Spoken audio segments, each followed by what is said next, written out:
네, 안녕하세요. 오늘은 그 성경을 어떻게 읽을 것인가 그 마지막 시간으로 그동안에 배웠던 것을 다 정리하는 그러한 시간이 되겠습니다. 그래서 지금까지 배웠던 것들 여러분 기억하시면서 또 암기할 수 있는 부분은 암기해서 우리 다음 시간에 이 시험을 봐야 되지 않겠습니까? 그래서 시험 공부한다라는 그런 마음으로 영상을 잘 시청해 주시기 바랍니다. 시험 문제는 다 제가 이 안에 넣어 놨어요. 그래서 여러분들이 너무 부담 갖지 마시고 이 영상 보시면서 제가 올려드린 자료도 함께 보면서 그렇게 공부하시면 아마 금방 하실 겁니다. 외우는 것도 이제 중요합니다. 여러분이 좀 이렇게 외울 수 있는 부분은 좀 외워서 그렇게 같이 만났으면 좋겠습니다. 자, 우리가 이 성경을 어떻게 읽을 것인가의 중요한 목적 중에 하나는 해석을 하는 겁니다. 여러분도 아시겠지만 성경을 올바르게 해석을 하는 거예요. 근데 이 책에서 얘기하는 그 해석을 잘못하는 이유들, 믿음이 부족해서 그런 것도 아닙니다. 어떤 성경에 대한 지식이 부족해서 그런 것도 아니에요. 이 책에서 말하는 가장 안타까운 이유 중에 하나가 뭡니까? 상식의 부재입니다. 상식의 부재. 상식이 없기 때문에 성경을 읽고 해석하는 아주 기본적인 상식이 없기 때문에 해석에서 이상한 부분으로 나타나게 된다라는 거예요. 그래서 우리가 이 시간 이렇게 저랑 같이 기억을 하면서 여러분이 성경을 읽는 아주 그 해석을 할 때 기본적인 어떤 틀, 상식적인 틀을 딱 갖추시는 겁니다. 그게 이제 중요한 거예요. 그래서 우리가 이 해석하는 거, 에서도 이 상식적인 지침에 근거한 어떤 건전한 해석을 할 수 있는 것이 중요하다. 그래서 이 책은 아주 독특한 해석을 하는 방법이나 여러분들에게 이전에 없었던 놀라운 것을 깨닫게 해주는 그런 해석을 가르쳐 주는 게 아니죠. 상식을 가르쳐 주는 거예요. 성경을 해석함에 있어서 가장 기본적인 상식들, 그 상식을 우리들에게 딱 구비할 수 있도록 도움을 주는 것이 우리가 그동안 읽었던 책의 목적입니다.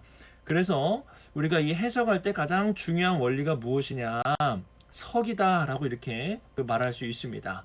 그러면은 석이라는 것이 무슨 말이냐? 아마 저랑 같이 공부하기 전에 이 석이라는 말을 아마 처음 들어보셨을 겁니다. 근데 이 석이라는 말이 무슨 의미입니까? 중요한 단어가 뭐라 그랬어요? 제가 석이란 바로 1차 독자들에 대한 관점을 우리가 놓치면 안 된다라는 거예요.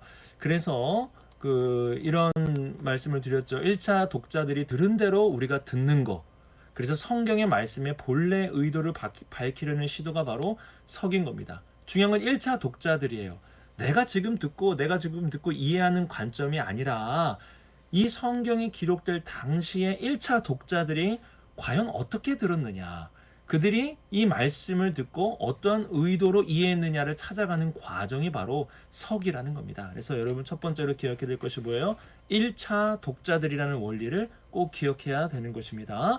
그래서 이러한 그 문제가 나가겠죠. 오직 주 예수 그리스도로 옷 입고 정욕을 위하여 육신의 일을 도모하지 말라. 이 육신의 의미가 뭐냐는 거예요. 그냥 몸이냐? 아니면 좀 부정적인 육체를 말하느냐? 그게 아니라 그랬죠. 죄의 본성을 가리키는 것이다.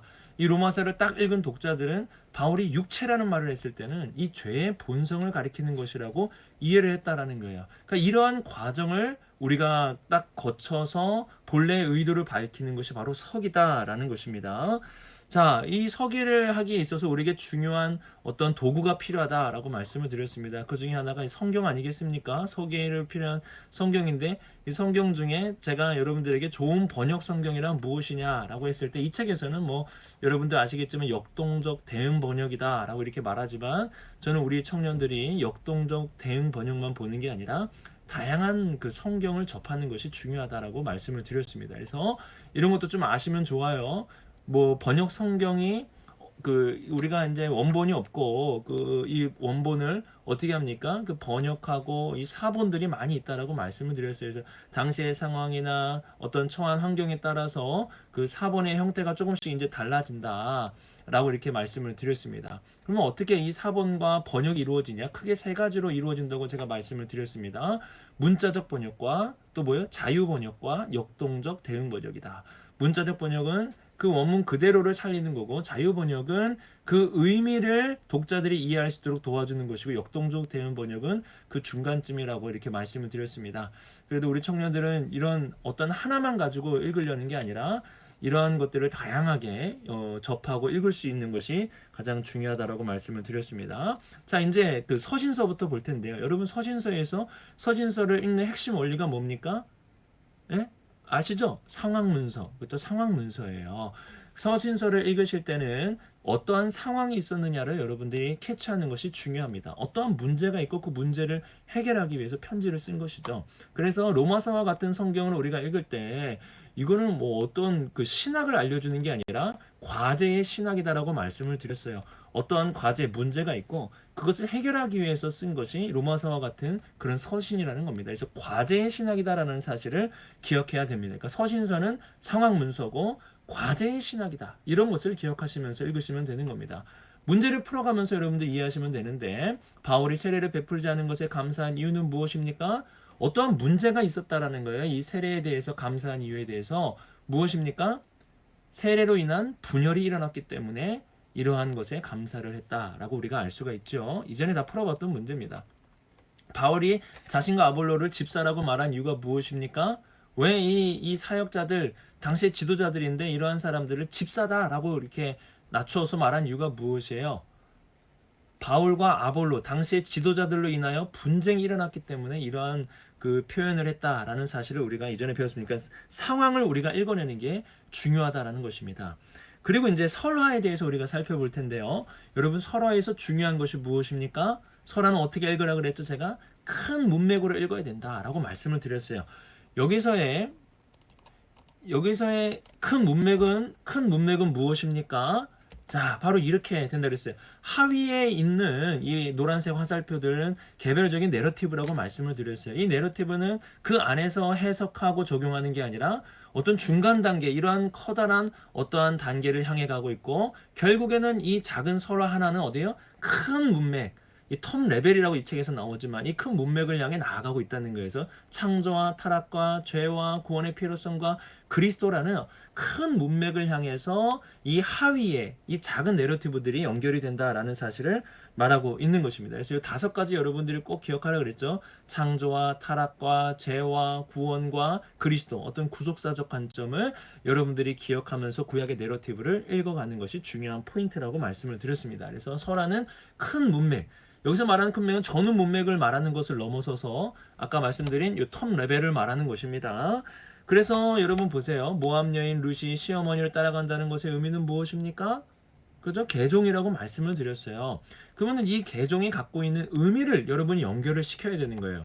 이 계종을 큰 문맥에 맞추어서 설명을 할 수 있어야 되는 겁니다. 이방 여인인 룻이 개종을 한 거예요. 이것은 무엇을 말하는 겁니까? 이방인들도 하나님의 백성에 포함이 될 수 있다라는 어떤 큰 구원의 관점에서 연결이 된다라고 말씀을 드렸습니다. 그리고 보아스가 이삭을 남겨놓고 기업 모른 자를 자처한 이유가 무엇이라 그랬죠? 율법을 지킨 사람이라고 말씀을 드렸어요. 그럼 이것도 연결을 시키면 돼요. 율법을 지킨 보아스 그리고 개종한 룻과 함께 르이란 단어 오타예요. 율법을 지킨 보아스와 개종한 룻과 함께 큰 문맥에 맞춰서 한번 설명해 보세요. 여러분 이 룻기가 우리들에게 알려주는 큰 문맥이 무엇입니까? 바로 다윗의 그 할아버지인 이새, 그 이새가 다윗의 그 할아버지의 어떤 그 계보가 나오는 것이 이 룻기를 통해서 알려주는 큰 문맥 아니겠습니까? 그 다윗의 그 이스라엘의 왕이고 예수 그리스도로 이어진 다윗의 계보가 어떻게 이어지냐는 거예요. 이방 여인인 룻, 정말 볼품없던 그 룻이 하나님 한 분을 바라보면서 믿음으로 개종을 했어요. 그리고 율법을 지킨 보아스라는 사람이 있었단 말입니다. 이 둘을 통하여서 어떻게 되는 거예요? 이스라엘의 구원의 역사가 이어져 가고 있다라는 사실을 우리들에게 알려주고 있는 것입니다. 그래서 이러한 그 하나의 내러티브, 작은 내러티브지만 이 내러티브는 큰 문맥에서 연결이 된다는 사실을 우리들에게 보여주고 있는 것입니다. 자, 그 다음에 사도행전은 여러분 어떻게 읽어야 된다고 말씀드렸습니까? 어떻게 읽습니까? 우리 슬기청년 어떻게 읽어요? 그렇죠. 요약적 진술을 통해서 읽어내는 것입니다. 자, 반복되는 문구가 있다고 제가 말씀을 드렸어요. 이 문구를 주목해야 되는 이유가 무엇입니까? 이 문구들 왕성해지고 심이 많아지고 이런 문구가 반복된다 그랬는데 왜 이걸 주목해야 됩니까? 이 문구를 통해서 복음의 확장과 전진이 분명하게 나타나고 있기 때문에 그러합니다. 성령이 임하시면 온 유대와 예루살렘과 온 유대와 사마리아 땅끝까지 이르되 증인이 된다는 이 복음의 확장의 구도가 아까 보여드린 이 요약적 진술을 통해서 분명하게 나타나고 있기 때문에 그래요.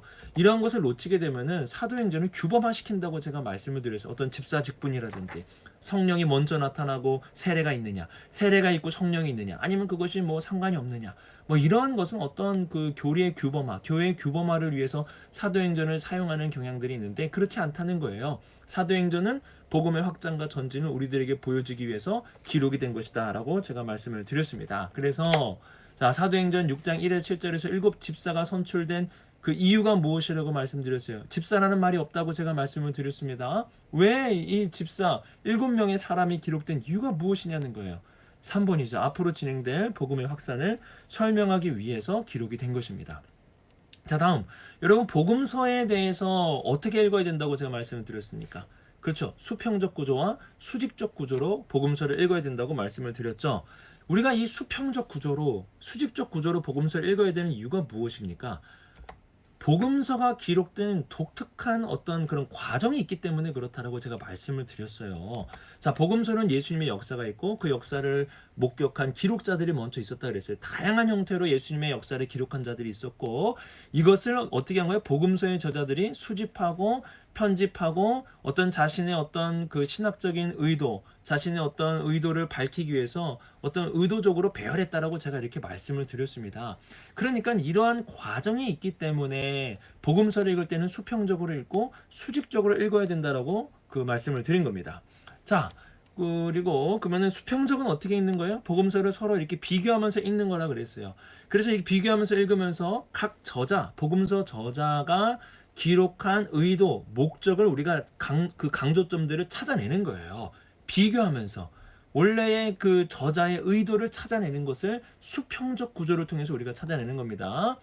그래서 자, 문제 중에 하나가 이런 게 있어요. 복음서가 기록된 과정을 설명하라라는 문제가 나갈 거예요. 그럼 어떻게 설명하시면 돼요? 예수님의 역사가 있었고 그 역사를 먼저 기록한 기록자들이 있었고 그것을 가지고 취합하고 편집하고 배열한 복음서의 저자들이 있었다라고 여러분들이 이렇게 그 설명을 하시면 되겠습니다. 자, 이건 넘어가시고 이건 문제 안 낼 거예요. 앞에 거는 이렇게 비교를 하는 거예요. 그래서 여러분 제가 여기서 그 가장 그 차이점 중에 하나가 뭐가 있냐면 이는과 너는 있다라고 말씀을 드렸어요. 이는이라는 것은 어떠한 겁니까? 모든 사람들에게 예수님을 알려주는 거예요. 마태복음과 같이 알려주는 거예요. 예수님이 누구신지를 알려주고 공개하는 게 중요한 저자의 의도인 겁니다. 그러나 마가복음과 같이 이는이 아니라 너는이라고 표현을 했단 말이에요. 왜 너는이라고 표현한 겁니까? 예수님에게만 그것을 알려주고 있다라는 거예요. 예수님에게만 그것을 보여주고 알려주고 굉장히 예수님에 대해서 어떻게 보면은 그 공개하는 것보다는 예수님에 대해서 감추고 있는 모습을 보여주고 있다라는 것을 제가 이는과 너는을 통해서 설명을 드렸습니다. 또 하나 이 누가복음의 특징이 무엇이 있습니까? 예수님이 그 세례를 받으실 때 기도했다라는 거예요. 또 몇 가지 여러분들이 찾았지만 특징이 이제 기도했다라는 거 있지 않습니까? 기도할 때 성령이 임했다라는 거예요. 이것은 사도행전에서 똑같이 그 예수님의 제자들이 기도할 때 성령이 임한 것과 연결이 된다라고 제가 이렇게 말씀을 드렸습니다. 그러니까 이 그 수평적 구조를 통하여서 각 저자가 강조하는 부분들을 우리가 찾아낼 수 있고 이것을 통해서 어떤 신학적인 의도들을 우리가 발견할 수 있다라는 것입니다. 그래서 문제는 이렇게 나갈 거예요. 이는과 너는의 차이를 쓰시오. 그러니까 이는은 어떤 의미냐? 너는 어떤 의미냐? 그리고 누가복음의 차이는 무엇이냐? 여러분들이 더 알고 있는 것을 기록하셔도 되고 제가 지금 말씀드린 것만 기억하셔서 기록을 하시면 되겠습니다. 그럼 수직적 사고는 그 왜 하는 거냐? 수직적 사고는 그 복음서의 어떤 저자의 의도만을 우리가 발견하는 게 아니라 예수님 당시에 예수님이 말씀하신 의도까지도 우리가 찾아내는 것이 중요하다라고 말씀을 드렸죠. 그러니까 저자들 안에서도 예수님의 의도가 있지만 저자가 강조하는 것 그 안에서 그 예수님이 실제적으로 그 역사적 상황 속에서 말씀하시는 의도가 있다라고 말씀을 드렸습니다. 그래서 포도원 품꾼의 비유에서 이게 잘 나타난다.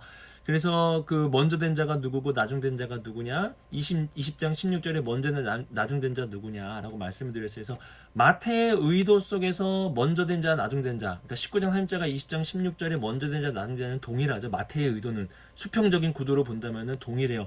그들이 누굽니까? 바로 베드로와 같이 모든 것을 버리고 먼저 따른 예수님의 그 제자들, 모든 것을 버린 제자들. 그러나 나중된 자는 누구예요? 그렇지 않은 뒤에 들어온, 쉽게 말하면 새신자들을 말하는 것이죠. 그래서 모든 것을 버린 너희들에게 경고하고 끝까지 그 모든 걸 버렸다 그래서 막 교만하고 자만해서 그 잊지 말고 그 어떻게 하라는 거예요? 어떻게 보면 긴장감을 가지고 너희가 나중될 수 있으니까 긴장감을 가지고 있으라는 그러한 말씀 아니겠습니까? 그러니까 제자도적 관점에서 얘기하신 거예요. 그 마태의 의도는 그런 겁니다. 그런데 그 예수님의 의도는 무엇이냐? 20장 16절 포도원 품꾼의 비유가 있고 나서의 예수님의 의도는 무엇이라고 그랬습니까? 원래 예수님의 의도에 먼저 된 자는 누구죠? 이 비유의 특성을 통해서 우리가 찾아봤죠.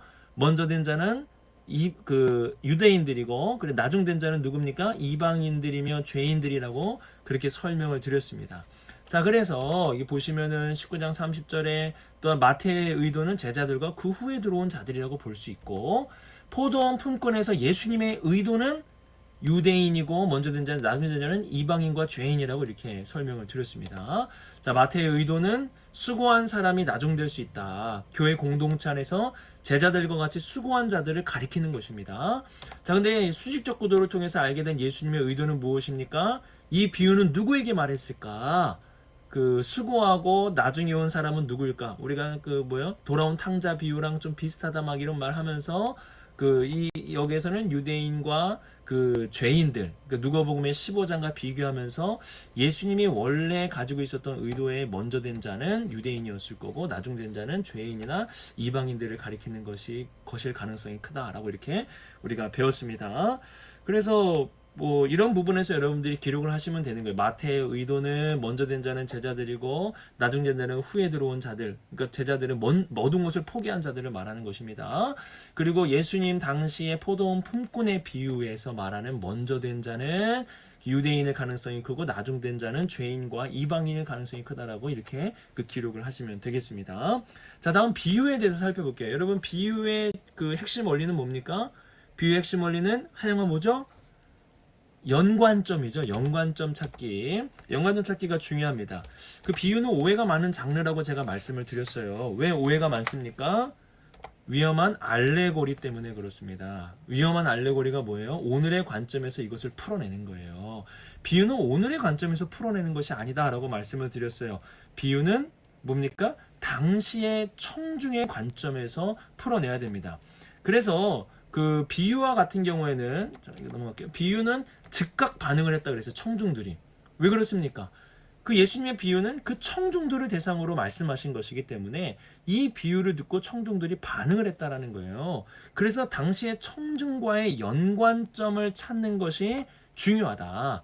예수님 당시의 청중들이 이 비유를 듣고 어떻게 반응했고 그들은 이 비유를 듣고 어떻게 생각을 했을까를 찾아가는 그 연관점이 중요하다고 말씀을 드린 겁니다. 그래서 예수님의 비유를 해석할 때는 당시의 청중을 찾아야 되고 그 청중과의 어떠한 상황이며 이 비유를 듣고 어떻게 반응을 했는가를 찾아내는 게 중요하다고 말씀을 드렸습니다. 자, 그 다음에 하나님의 나라의 비유에서 중요한 두 가지 원리가 있다고 말씀을 드렸어요. 임박성과 복음의 기쁨이다 라고 이렇게 그 말씀을 드렸죠. 그래서 비유를 해석하실 때는 누구에게 그 핵심은 뭐고 누가 이것을 듣고 어떻게 반응했을까를 찾아가는 게 중요하다고 말씀을 드렸죠. 자, 그래서 한번 풀어가 본다면 누가복음 10장의 선한 사마리아인의 비유의 청중은 누구였습니까? 한번 딱 읽어가 보시면은 율법학자라는 것을 알 수가 있죠. 누가복음 15장에 돌아온 탕자의 비유를 듣고 찐을 받은 사람은 누구입니까? 누구죠? 서기관들이라는 사실을 알 수가 있습니다. 그리고 불의한 청지기가 칭찬을 받은 이유는 무엇입니까? 3번이죠. 자신의 앞으로 처지를 깨닫고 행동을 바꾸었기 때문에 칭찬을 받은 겁니다. 임박성인 거예요. 임박성.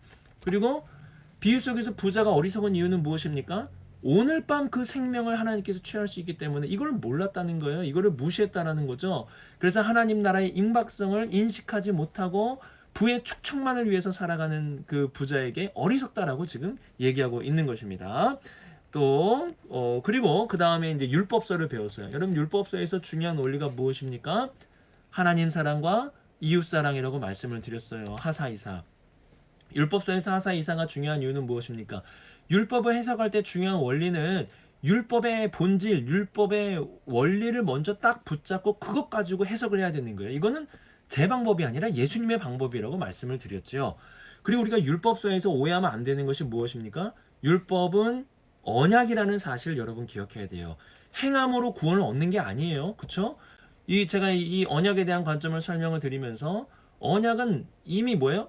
그 언약의 뭐예요? 그 봉신에게는 혜택과 보호를 먼저 보장을 해주고 이 봉신이 이에 대한 보답으로 행하는 것이다라고 그랬어요. 그러니까 먼저 은혜와 먼저 혜택과 보호가 있고 그 다음에 율법이 주어진 거예요. 홍해 사건이 있고 그 다음에 시내산에서 율법이 주어진 거예요. 홍해는 은혜의 사건 아니에요? 구원의 은혜의 사건이고 그 다음에 뭐예요? 율법, 시내산에서 율법이 주어진 거란 말입니다. 그러니까 은혜, 먼저 이런 것이 있고 그 다음에 의무와 여기에 대한 규정을 지켜야 된다라는 게 나타나게 된 것이다라는 거예요. 그래서 선택이 의무보다 앞선다라는 사실을 기억해야 되니까 율법주의, 그러니까 뭐 율법을 지킴으로 구원을 얻는다는 건 율법의 의도가 아니다라는 겁니다. 자, 율법 해석의 원리가 무엇입니까? 본질을 이해해라. 그 본질이 뭐예요? 하나님 사랑과 이웃 사랑. 이것을 연결시키는 게 포인트라고 말씀을 드렸어요. 하나님 사랑과 이웃 사랑. 자, 다음은 그 뭡니까? 그 선지서, 예언서의 핵심 원리가 무엇입니까? 세 가지라 그랬죠. 예언서를 해석하기가 참 어려워요. 어려운데 그 이유가 뭐냐? 자, 역사를 알아야 돼요. 예언서의 역사적 배경을 알아야 되고 형식이 굉장히 복잡해요. 그리고 그 이 예언서가 율법에 대한 부분을 다루고 있다라는 사실을 기억하면서 읽어야 됩니다. 율법을 다루고 있는 거예요. 창조자가 아니라고 제가 말씀을 드렸죠. 예언서가 너희들은 심판받을 거라고 말하는 이유가 뭡니까? 율법을 어기고 있기 때문에 율법의 원리대로 너희는 심판을 받을 거다. 포로로 끌려갈 거다라고 말씀을 하고 있는 겁니다. 어떤 뭔가를 새롭게 만들어낸 게 아니에요. 자, 그래서 그 이 역사에 대해서도 우리가 우시아 왕에 대해서 제가 설명을 드리면서 역사적 배경을 알 때 우리가 어떻게 달라진다라고 말씀을 드렸죠. 그래서 이 역사적 상황은 여러분들이 스스로 알 수 있는 게 아니라 개론서나 이런 것을 읽어야 된다. 형식이라는 것은 제가 영어 성경이나 뭐 세번역 성경 참고하면 그 좀 특징이 나타난다라고 말씀을 드려서 형식도 알아야 되고, 그리고 율법이라는 것은 뭡니까? 율법에서 무엇이 어긋난지를 찾아가야 되고, 또 핵심 메시지가 무엇인지 이건 개론서에 이제 나와 있으니까 찾아갈 수 있습니다. 자, 그래서 우리가 하박국서를 그 모델로 해가지고 역사라든지 형식이라든지 율법의 어떤 조촉 부분을 찾아가 봤죠. 핵심 메시지나. 그래서 자, 개론서를 통해서 알게 된 하박국도의 연대가 언제였습니까? 보통 바벨론에 의한 함락전. 왜냐하면 여기서 하박국이 외치고 있는 어떻게 악을 통하여 의로운 하나님 백성을 그 멸하실 수 있습니까? 심판하실 수 있습니까? 라고 물었거든요. 그 악이 누굽니까? 바로 바벨론이기 때문에 바벨론 심판 전이라는 사실을 우리가 그 추측을 했죠. 또 하박국이 말하는 믿음, 핵심이 뭡니까? 하나님이 정한 때가 있음을 바라보면서 인내하는 것이 하박국이 말하는 믿음입니다. 이 믿음의 원리는 구약을 정말 관통하는 아주 중요한 주제예요. 여러분들 잘 기억하시기 바랍니다. 자, 다음에 시편은 여러분 어떻게 읽는다 그랬습니까? 시편은 형식과 기능으로 읽는다라고 이렇게 말씀을 드렸어요. 그 시편은 이거 아주 되게 상식적인 거예요. 시를 읽을 때는 형식이 있고 그 기능이 있다라는 것입니다. 그래서 뭐 상식적으로 선지서는 위에서 아래고 시편은 아래에서 위로 올라가는 그런 그 말씀이다. 그러니까 사람의 어떤 고백과 탄원과 어떤 이 아픔과 찬양이 그 하나님께 올라가는 거죠. 그것이 하나님의 말씀이 된 겁니다. 이런 차이점들이 있고, 그다음에 중요한 것은 시를 읽는 방법 중에서 형식이 있는데 대구법이나 직유법이나 운유법을 여러분이 알아야 되고, 또 과장법이나 반복법이나 의인법들이 나타나고 있다. 이런 것을 그 생각하면서 읽어 가셔야 된다라는 거예요. 왜냐면 이런 걸 통해서 강조하거든요, 시들이.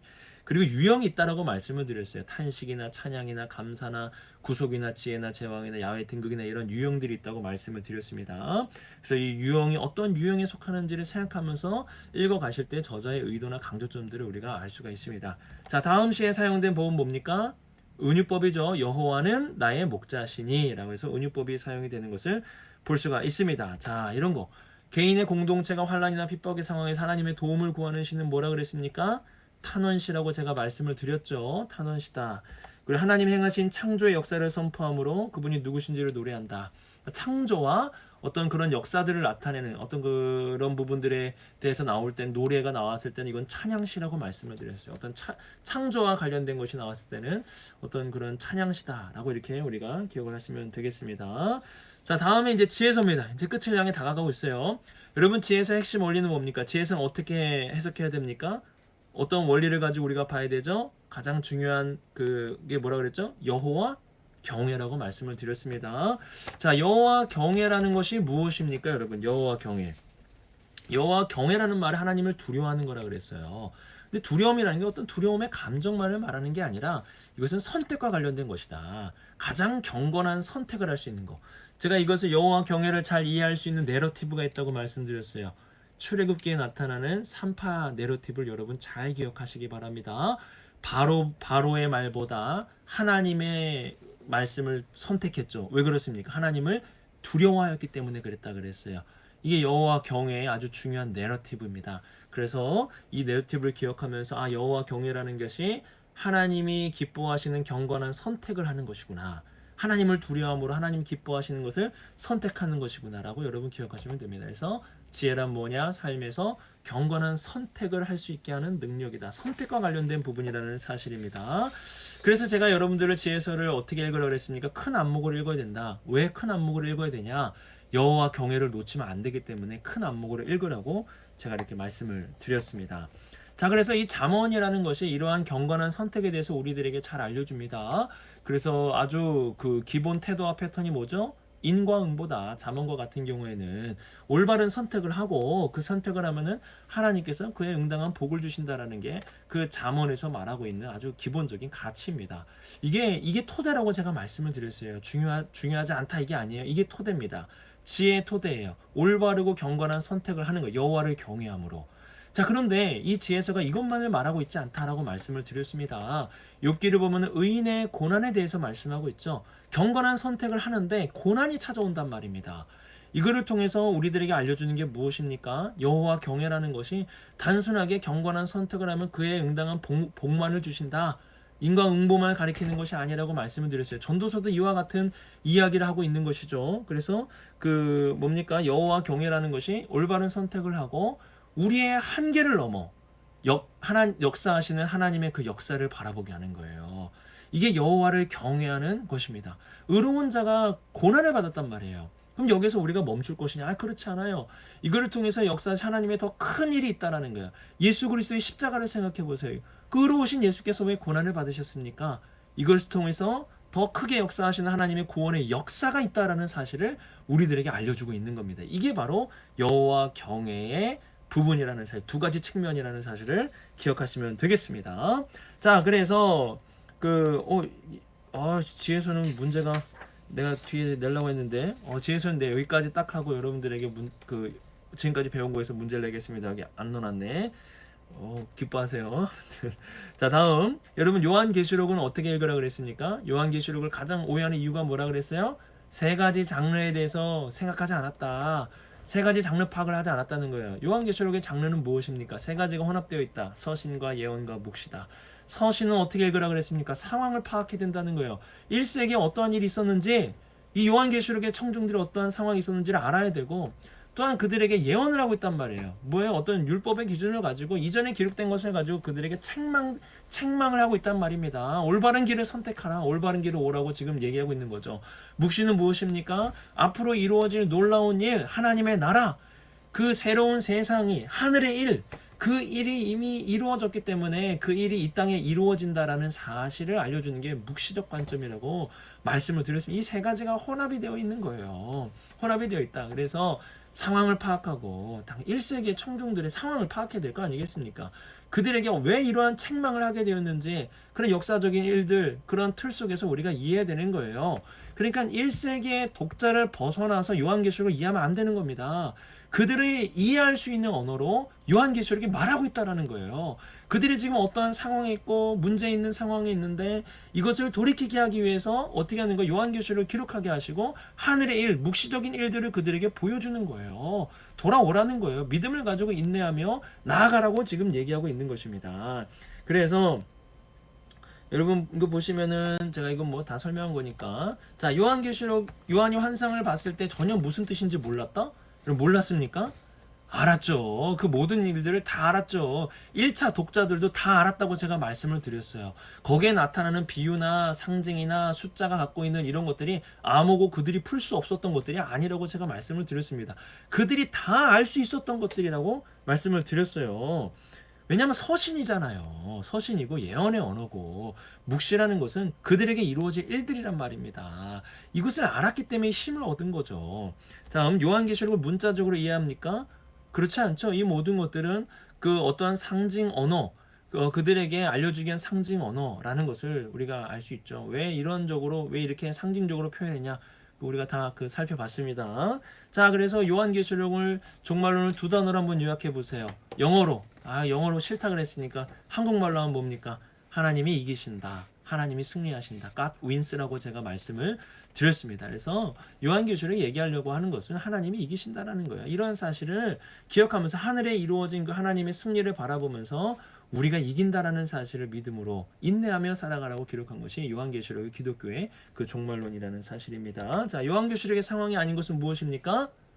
뭐예요? 3번이죠. 평탄한 일들로 인한 감사와 찬송이 아니다라고 말씀을 드렸습니다. 자, 7장에 나타나는 14만 4천은 실제적인 숫자입니까? 상징적인 숫자라고 말씀을 드렸죠. 그 안에 족속 무슨 족속 나와서 하나님의 백성의 숫자라는 사실을 알려줘요. 그리고 그 14만 4천이 가리키는 것이 많은 수라는 사실을 우리가 알 수 있죠. 그래서 하나님의 많은 백성을 가리키는 것이다. 3번입니다.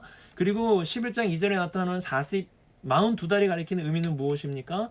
우리 한비 씨가 구약을 통해서 잘 설명해 줬죠. 환란의 기간이라는 거예요. 이 환란의 기간은 정해져 있다는 거예요. 지속되고 영원히 환란의 기간이 계속되는 게 아니라 정해져 있고, 그것이 끝나면은 하나님께서 이 모든 것을 바꿔주신다, 역전해 주시고 승리를 이루어 주신다라는 것을 말씀하는 것입니다. 자, 이제 다 된 것 같은데, 자, 이제 하나 남았네. 자, 그 뭡니까? 14장 6에 13절에 하는 바벨론은 뭘 가리킨다 그랬어요? 실제적인 바벨론입니까? 뭐 로마의 교황입니까? 아니죠. 당시의 사람들이 이해할 때 바벨론은 로마라고 제가 말씀을 드렸습니다. 당시의 사람들은 이 바벨론의 멸망을 보면서 로마 또한 멸망할 것이라는 어떤 확신을 갖게 되었다. 하늘의 일들을 바라보면서, 또한 바벨론이라는 실제 역사에 있었던 그 바벨론의 그 패망을 보면서 로마 또한 그렇게 될 것이라고 그들도 그렇게 바라보게 되었다라고 말씀을 드렸습니다. 자, 이렇게 해서 제가 지금까지 여러분들에게 말씀드린 것을 정리했습니다. 우선은 핵심 원리는 여러분 다 외우셔야 돼요. 핵심 원리는 다 외우시고, 그 핵심 원리는 100% 다 낼 거예요, 제가. 그러니까 여러분들이 다 외우시기 바랍니다. 시편은 어떻게 읽느냐? 형식과 기능 이렇게 나오셔야 되는 거예요. 율법서는 하나님 사랑, 이웃 사랑. 그 뭐 서신서는 상황 문서, 과제의 신앙 이렇게 여러분들이 그 외우셔야 합니다. 그리고 그 제가 중간중간 문제 시험에 나올 거라는 것은 똑같이 나올 거니까 여러분이 그렇게 그 보시면서 외우시고 기억하시고 다시 한번 되새기면 되겠습니다. 자, 이렇게 해서 모든 것이 다 마치고 우리 이 성경을 어떻게 할 것인가, 우리 청년들이, 저는 그 해석을 하면 성경을 해석하는 데 있어서 상식적인 지침을 가지기를 바랍니다. 그래서 성경을 읽고 막 엉뚱한 소리 안 하고 엉뚱하게 해석하지 않고 상식적인 지침에 근거해서 여러분이 주신 그 놀라운 하나님의 그 은혜 안에서 마음껏 해석할 수 있는 우리 청년들이 되기를 바랍니다. 자, 그동안 너무 수고 많으셨고 우리 다음 시간에 우리 시험을 보면서 만나도록 하겠습니다. 수고 많으셨습니다. 고맙습니다.